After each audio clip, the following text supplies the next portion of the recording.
Hi! Hello! నమస్తే. Welcome back to my channel my little Angel world. Hello my dear lovely family members and friends. మీరందరూ ఎలా ఉన్నారు? నేను చాలా బాగున్నానండి.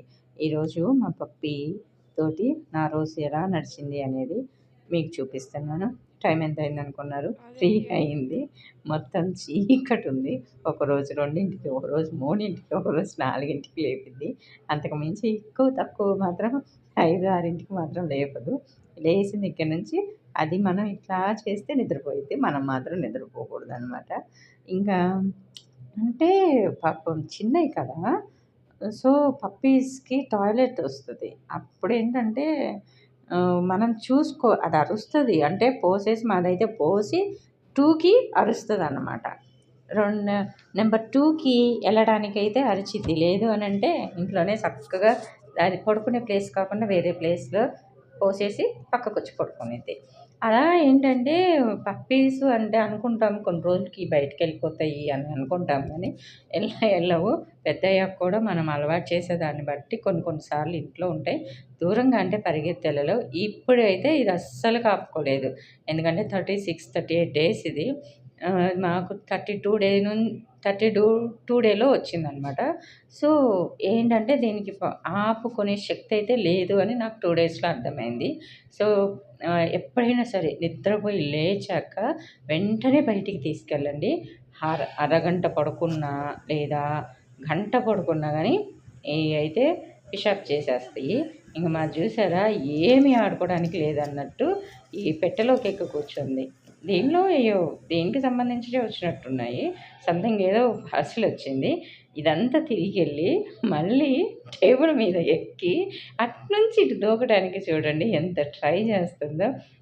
నేను దాంతోటి అంటున్నా, "అరే! మాకిటు రావాలని తెలియక చుట్టూ తిరుక్కొనొస్తున్నాం నాన్న" అనేసి ఎట్టయితేనే ఎక్కేసి పక్కకొచ్చేసిందనమాట. రోజు ఇదే పని దానికి. ఈ ఏ సాయి సోఫా మీద నుంచి ఎళ్తది, అటునుంచి వచ్చిద్ది, ఇటెక్కి బయటకొచ్చిద్దనమాట. అంతేగాని తిన్నగా ఎట్ట పోయిందో అటు మాత్రం రాదు. ఈరోజు మా అమ్మాయి ఎగ్జామ్ కదా! లేచింది తను కూడా చదువుకుంటానమ్మా అని చెప్పేసి.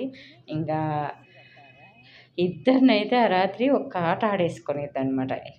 లేచిన దగ్గర నుంచి ఇక దాని ఇష్టం దానికి నిద్రొచ్చిందాకా ఎంతసేపయినా బతిలాడాలి. నిద్రపోదు. కానీ నేను ఫోన్ తీసుకొని ఏదన్నా పని చేసుకుంటే మాత్రం ఖచ్చితంగా పని కట్టుకొనొచ్చి అరిసిద్ది. ఎత్తుకో, ఎత్తుకో, ఎత్తుకో అని చెప్పేసి. అది చూడండి మిడ్ నైట్‌లో గూడా ఎత్తుకొని కూర్చోవాలి. దూకిద్ది ముందు. అంటే చిన్న పప్పీ గదా! పైకి అంత దూకి ఎక్కలేదు. ఎత్తుకున్న దాకా మాత్రం ఒప్పుకోదనమాట. అరిచి అరిచి అయినా సాధిచ్చేసుకుంటది. ఇంకా వీటిలికి మాత్రం ఖచ్చితంగా మనం ఇది వ్యాక్సినేషన్ అయితే చేపిచ్చాలండి. పిల్లలకి చేసినట్టయితే స్కిప్ చేయొద్దు. ఇప్పటికి లేసి గంటన్నర అయిపోయింది మేమిద్దరం లేసి. అయినా గానీ అది మాత్రం ఆడుకుంటానే ఉండింది. ఇక పైకి ఎక్కించుకొని పడుకోమ్మా, పడుకోమ్మా, పడుకోమ్మా అంటే అది పడుకోవాలా? వద్దా? అని ఆలోచించుకుంటుందనమాట. ఆలోచించుకొని కింద పడుకోబెట్టినా మళ్ళీ పైకొచ్చిద్ది. చాలా సేపు అట్ట పడుకోబెట్టి కొంచెం పిల్లల్ని ఊపుతాం కదా! ఒళ్ళో పడుకోబెట్టుకొనో, చేతుల మీద వేసి ఊపుతాం కదా! అలా ఊపితే చాలా సేపు నిద్రపోతాయి. అప్పుడు కింద వదిలిపెట్టినా గానీ, వాటి ప్లేస్‌లో వదిలిపెట్టినా గానీ, అవి పడుకుంటే గానీ వెంటనే అయితే చెయ్యవు.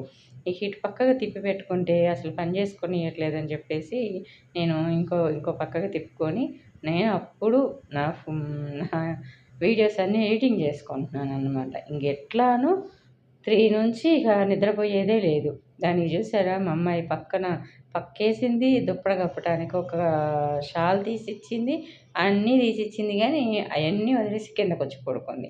ప్రతి రాత్రి అదే జరిగేది. రాత్రే కాదు ఎప్పుడైనా సరే దానికి నీట్‌గా బెడ్ అరేంజ్ చేస్తాం, అదొచ్చి కింద పడుకునిద్ది. అంటే వాటిలికి ఎక్కువ చల్లదనం కావాలి. ఓకేనా? Thanks for the watching.